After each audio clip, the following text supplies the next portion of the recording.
La clau d'aquest projecte és poder aprofitar la fusta de pitjor qualitat dels nostres boscos fent una gestió forestal sostenible,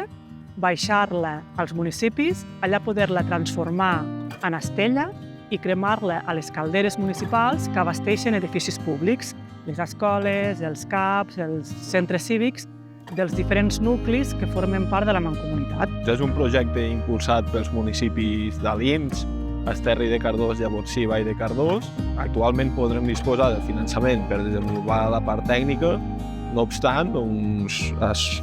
preveu una rehabilitació o una construcció d'una nau per l'emmagatzematge i, per tant, per això, uns ajuntaments del Pirineu, amb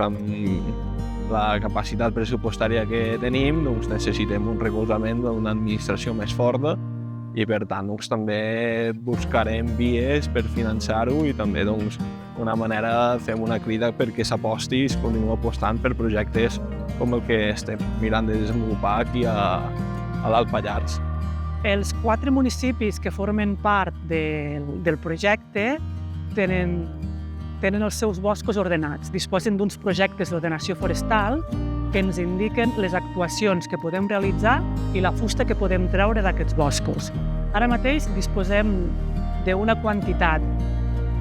enorme de fusta sobrera amb aquests boscos. A més, és fusta de mala qualitat, que per temes de prevenció d'incendi ens interessa molt retirar-la de la muntanya. Un dels reptes principals és disposar de les calderes de biomassa. Ara hem aconseguit una xarxa petita de 4 calderes amb aquests 4 municipis que disposen tots de gran quantitat de boscos, de gran quantitat de fusta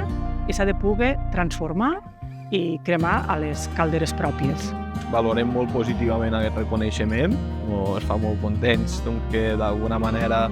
es valoritzi un projecte així, que té en compte els recursos que tenim com a territori, en aquest cas forestals, però que d'alguna manera persegueix ser una miqueta més sobirans a nivell energètic i aquest premi ens permet aquest primer impuls per fer aquesta part més tècnica i d'estudi,